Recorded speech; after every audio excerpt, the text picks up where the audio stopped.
This is the story of Willow Run, one of the Ford farms that virtually overnight became the largest aircraft plant that had ever been built. A story that now can be told in full.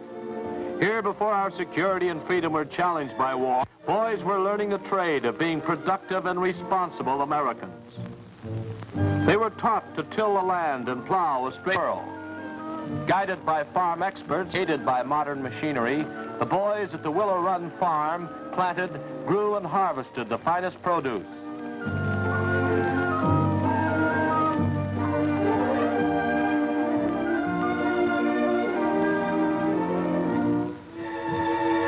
In the early spring, they tapped the sugar maples, collected the rising sap, and took it to the nearby sugar house where it was converted to maple products. Then came the threat of war. The sugar house, the maples, and the farm were sacrificed to make room for a plant designed to produce one consolidated Vultee Liberator every hour. Thousands of skilled workers were employed, pouring 100,000 yards of concrete, erecting 38,000 tons of structural steel, setting 10 million bricks, fitting miles of piping, and running more miles of electric cable to operate the thousands of machines that were to be installed in this truly giant structure. The Army Air Forces asked Ford to undertake mass production of this bomber, in addition to other aerial weapons produced by the company, which included troop-carrying gliders, turbo superchargers, and the 2,000 horsepower Pratt & Whitney aircraft engine. This 80-acre plant was built in record time. In reality, it was made into two plants under one roof, a manufacturing plant and an assembly plant.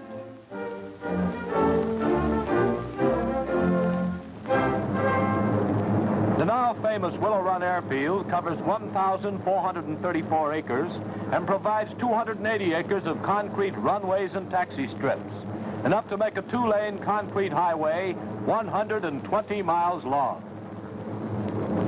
And this was Willow Run's product, a giant flying machine for which the plant was so carefully tooled that it could produce one every 55 minutes. This is the Army Air Force's Liberator Heavy Bomber, the ship that made headlines and was affectionately known among flyers as the Limb. This great aircraft is 110 feet from wingtip to wingtip and 67 feet 4 inches from nose to tail. Powered by 4 1,200 horsepower air-cooled engines, the Lib can carry 10 men, 4 tons of bombs, and 5,000 rounds of machine gun ammunition at better than 300 miles per hour at high altitude. The B-24, as it is officially designated, can fly 3,000 miles non-stop. And as the pilot signals the control tower and prepares to bring her down, we will soon see for ourselves how this modern miracle of mass production has been performed. Okayed by the tower and lined up with the runway, we are bringing in 20 tons of bomber at better than 100 miles per hour.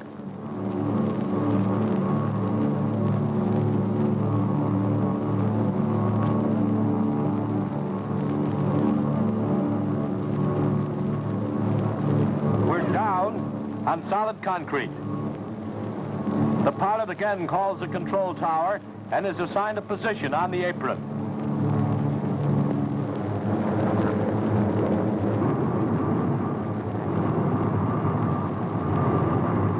And as we taxi to this berth, we pass just part of a day's production waiting to be tested by Ford pilots.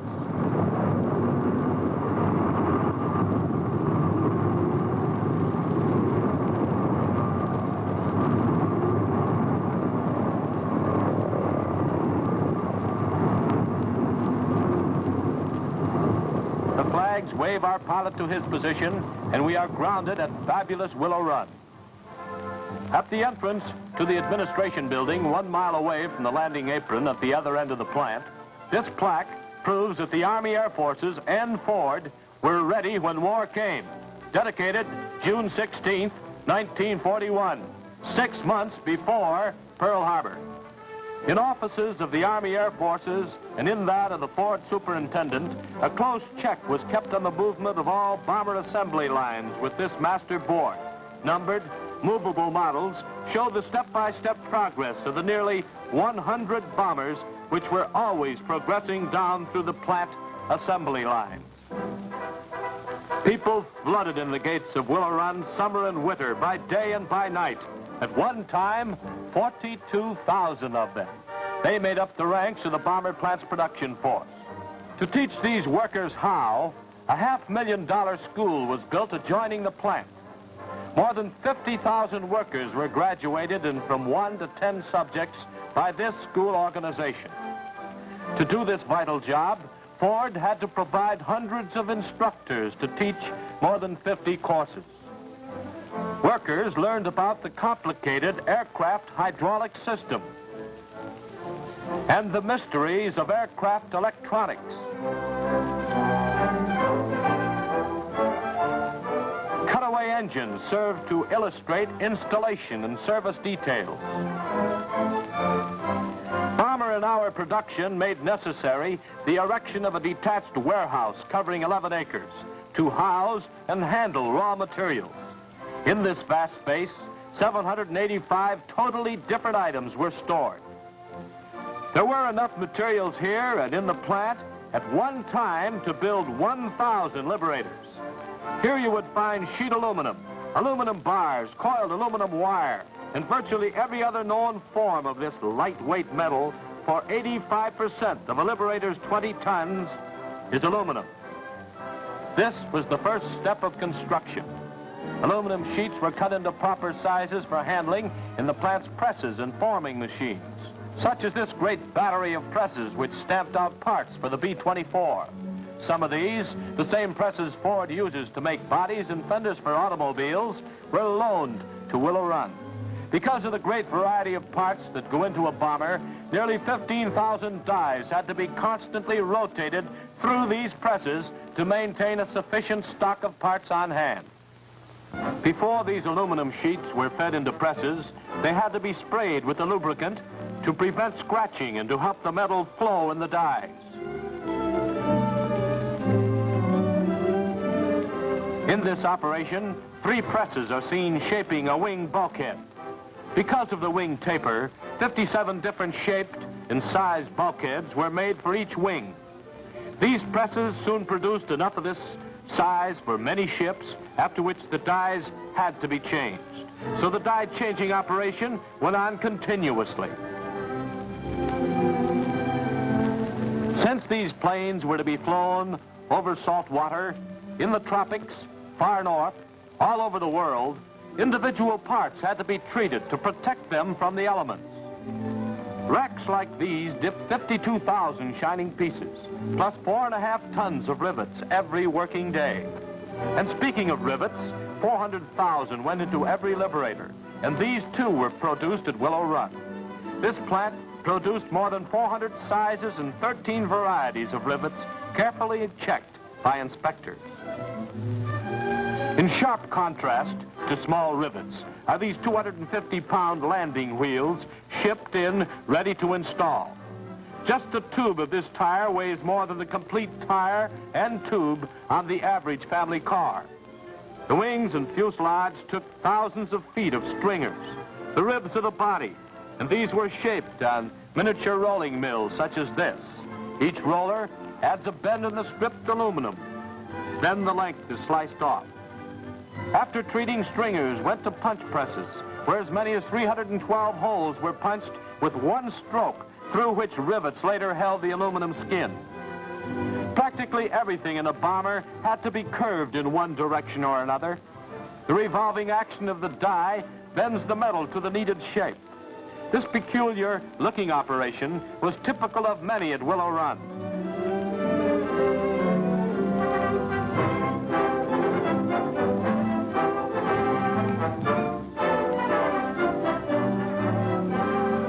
At this station, heavy stock was rolled into a circular track for a power gun turret. And this later was machined to fine tolerances so that the guns could swing smoothly and swiftly in combat action. Aluminum tubes made up the arteries of the lib. These tubes carried gasoline, oil, hydraulic fluid, oxygen, compressed air, fire extinguishing fluid, steam, de-icing solution, screening smoke, and antifreeze to various parts of the ship. More than 1,700 different tubes were installed in each B-24 to feed the 12 different control systems. Straight pieces of tubing were cut, bent carefully, flanged, degreased, treated to prevent corrosion, prepared with proper fittings and inspected. Each was identified with colored tape. Instead of putting individual tubes into the bomber, Ford's mass assembly technique called for making them up into clusters, which were made in special jigs and fitted into the bomber in entire units. And here you see workers assembling the pre-bent tubes into one assembly unit.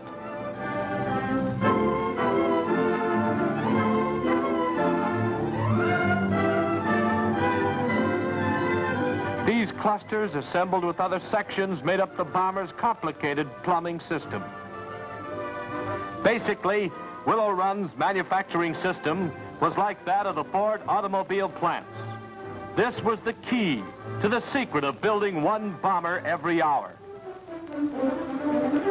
This chart shows how Ford production men cut up the Liberator into major assembly sections. 1, the center wing. 2, the nose. 3, the aft fuselage. 4, the engines. 5, the tail. And 6, the outer wings.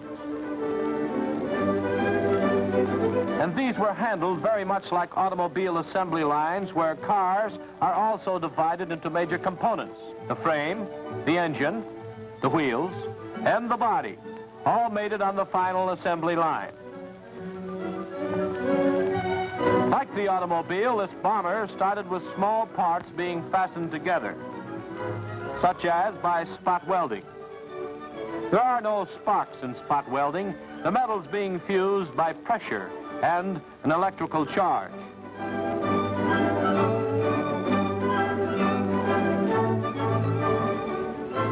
This welder makes 300 spot welds a minute, so close together that they make a leak-proof seam. Applied to aircraft manufacture, Ford's spot welding technique saved 35,000 man-hours of labor per month and replaced 15,000 relatively heavy rivets in every bomber. Parts that do not lend themselves to other methods of assembly were welded by gas, and here these men and women use gas torches to join parts. Gas welding of aluminum is a highly specialized job, and scores of welders were trained in the Willow Run School. Plenty of special tools like this pressure riveter were designed for use in this work. Small assemblies for planes required much handwork, as demonstrated by this use of an air drill on one assembly phase of the tail turret well, and more dramatically shown by the building of the pilot's control column. Because of the relatively few units required to meet bomber-an-hour production, it would not have been practical to devise a moving conveyor line for such assembly operations as these. Assembly work was, of course, simplified by precision machining operations, by which formed and cast parts were shaved down almost to perfection with allowable tolerances running from only 1/2 of 1,000th of an inch to 15 thousandths. Among the small sub-assemblies, some of the more interesting originate in the plexiglass section, where windows of strange shapes were made of this light plastic. After being soaked at 256 degrees, transparent plastic becomes flexible and can be readily shaped to needed patterns. After cooling, this particular piece becomes part of the bombardier's enclosure for the nose of the ship.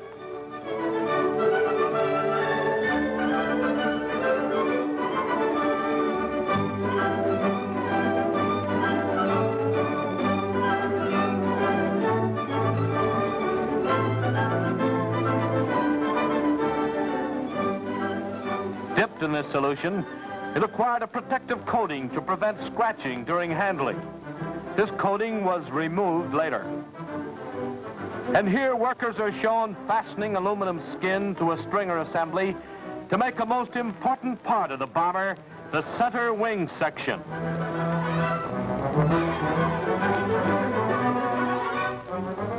Like the the frame of an automobile, the center wing is the backbone of the Liberator. It carries the load of the 4 engines, the gasoline tanks, the bombs, the fuselage, and the landing gear. The spar is the main beam that runs the entire length of the center wing. The whole wing is built around it. By breaking the center wing down into sub-assemblies and by using mass production fixtures such as these, Ford cut the cycle time for building wings from 19 days to a matter of hours, from 11,414 man-hours of labor to just a few hundred. When the sub-assemblies were completed, they were swung by crane to big 27-ton vertical fixtures, the massiveness of which ensured rigidity. After the spars were in place at the bottom, bulkhead and stringer assemblies were lowered and fastened together to form the main structure of the wing. Aluminum skin was then riveted to the outside, and another center wing assembly was completed. The completely assembled wing section then moved off through the air to the next operation. Faced with the possibility of a bottleneck in the machining and milling of such a large section as this wing, Ford engineers found an idea which they had used for many years in making automobiles. They designed a brand new machine shop combine known as the final machining unit. While the wing was held firmly in position, it was attacked from all directions by drills and milling tools.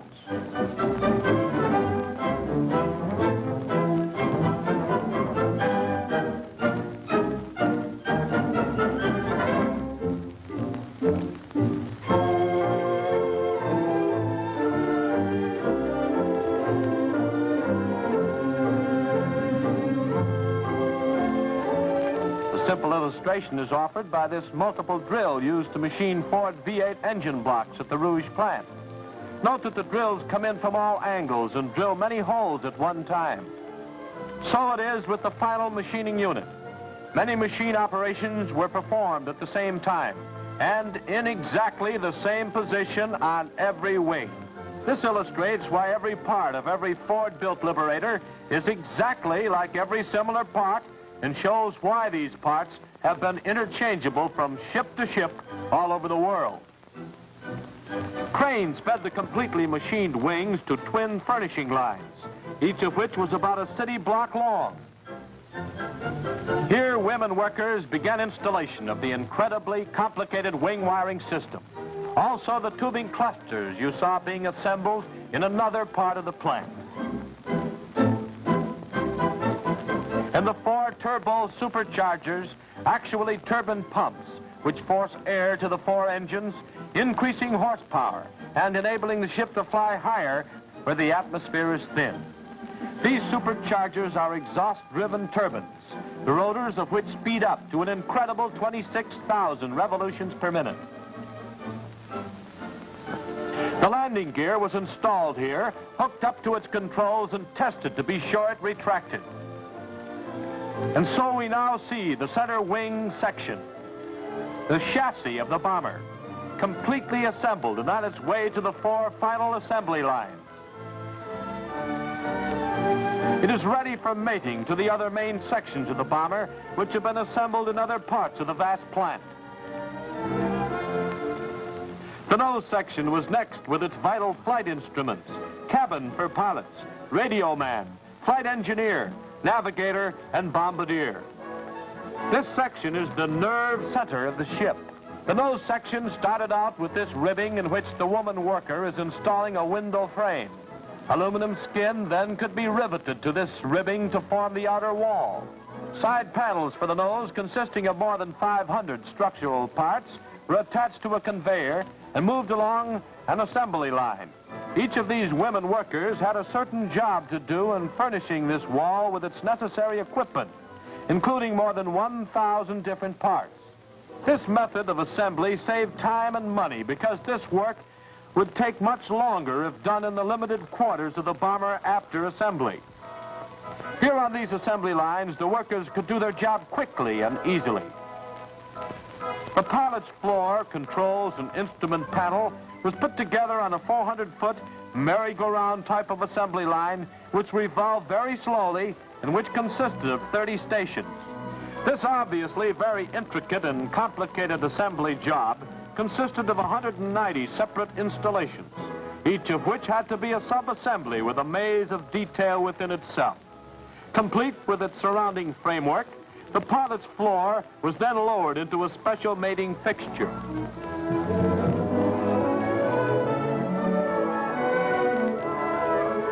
A crane then brought the complete side walls over to the fixture and placed them in position.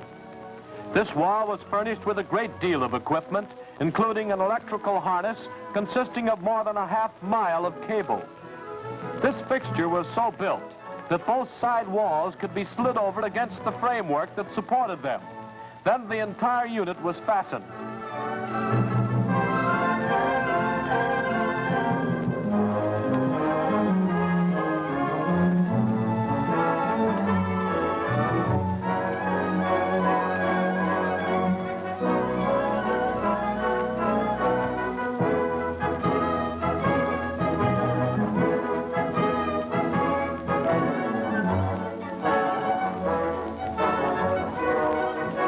The cabin roof came next, followed by the canopy, called the greenhouse by flyers.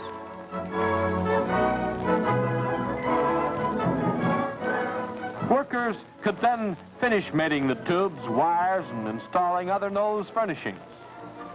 Next step in assembling a Liberator at Willow Run was building the tail part of the fuselage. These boat-like objects are aft bottom panels. The ribbing was held in place by fixtures, while workers applied the skin. After which the panels were turned over and furnished on this moving assembly line. In the meantime, the tail cone had been made, and its furnishings are here shown being completed on this line.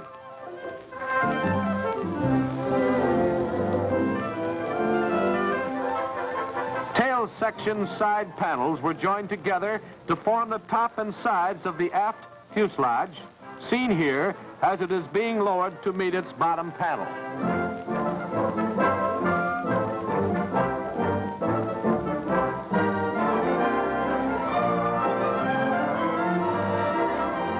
This worker is hooking up the oxygen system which supplies the life-sustaining gas to members of the crew when the bomber is flying at high altitudes.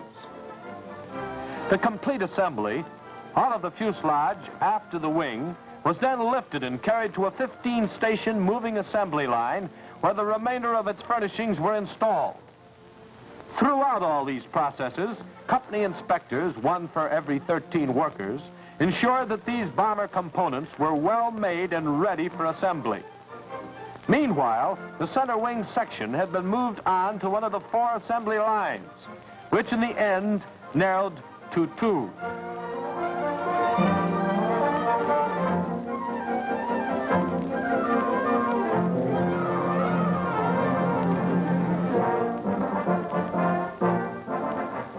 As the bomber axe, catwalk, and bomb bay sides go in, you can see the fuselage take shape where it connects with the center wing. At this point, the nose section and the aft section of the fuselage were fed into the final assembly lines by being lifted to an overhead conveyor which brought them to the proper spot for mating with the center wing. The first major section, the nose, was lowered to the assembly line where a cradle was used to slide it backward for connection with the wing. Next came the aft fuselage section. When the wing and this section were mated, it really began to look like a bomber.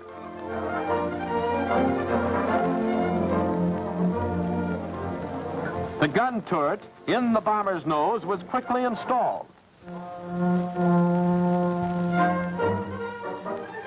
Then came engine installation. All 4 went on at one station, one after the other, with cowling and accessories all attached. One of the 1,200 horsepower Pratt & Whitney engines was carefully lowered into position and attached to its mounting in the wing. Each engine was fastened in place in 15 minutes, but of course, added time was needed to hook up their controls as the ship progressed down the line. Only 4 bolts hold the engine to the wing, and each of these is a mere 5/8 of an inch in diameter. As engines were installed, The great twin tail made in the Ford Rouge plant and assembled at Willow Run was swung down by a crane to its proper points on the fuselage. Made to fit with precision, the axial fastening of this unit required only a matter of minutes.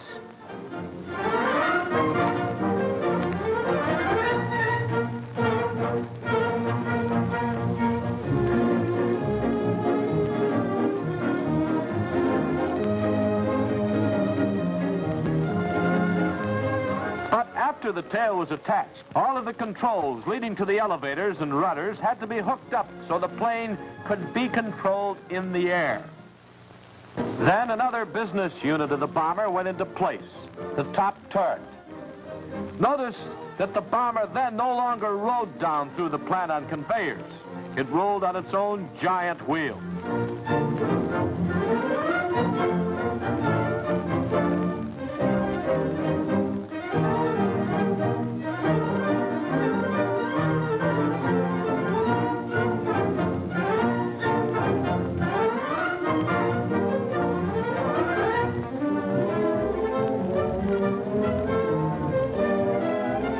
At this point, too, the great bird was ready to extend its wings. The bomber stopped on a floor conveyor and was slid sidewise to the middle of the bay. Note the little midget who will get inside the main wing to fasten the outer wing to the center section as it swings into position.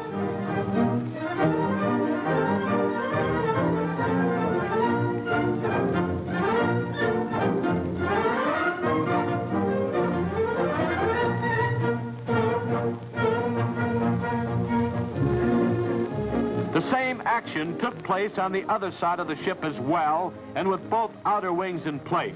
The complete span is 110 feet from tip to tip. A few finishing touches remained as the bomber continued to move on a faster schedule since all of the large assemblies were in place. The insignia was painted on. Delicate instruments, radio equipment, wing flaps, soundproofing, and propellers quickly were added in this station-to-station progress. Here the 4,200 square feet of bomber skin was cleaned. The woman worker polishes the bombardier's window. There is enough aluminum here to fabricate 55,000 coffee percolators, and it's quite a cleaning job. Back in 1941, it was believed impossible to build a bomber as big as the Liberator in an hour.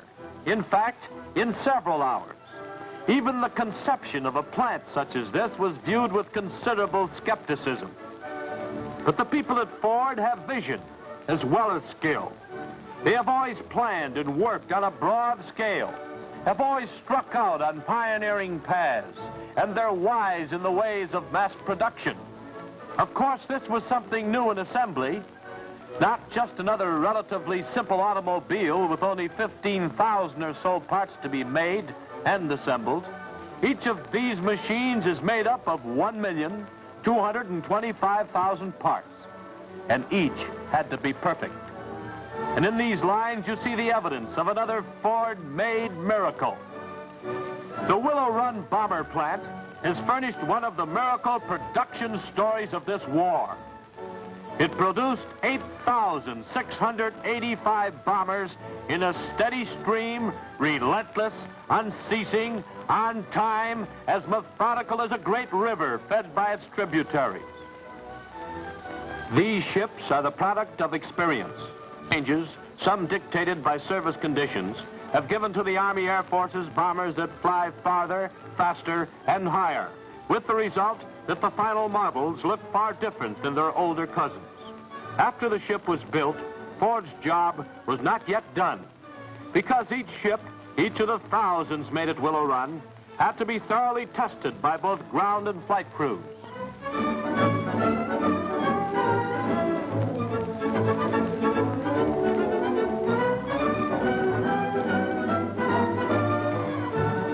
The .50 caliber machine guns were fired, and steel bullets buried themselves in the sand pit. Engines were revved up to takeoff speed. In some, dummy bombs were loaded to test the racks.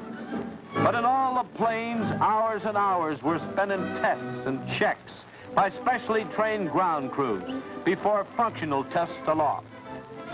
From Flight Operations Center, 4-man test crews took over. These crews consisted of pilot, co-pilot, radio man, and flight engineer. A touch on the hydraulic button, and the bomb bay door opens to give access to the ship.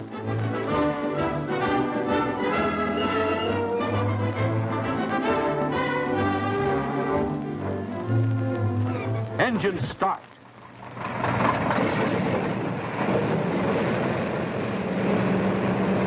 And she taxis out to the runway for her first flight.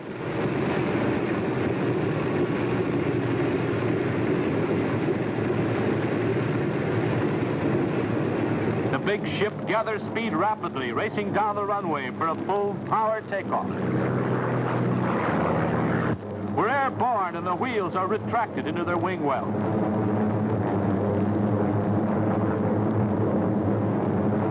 In the air, the belly turret is lowered and tested.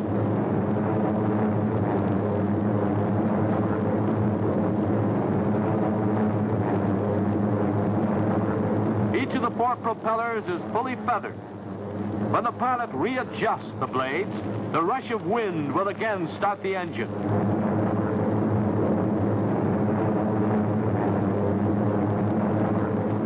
Bomb bay doors are open and closed. The flight engineer checks performance of the engines and equipment, including the inner communication system, after which the bomb bay doors are open again, and the dummy bombs are away.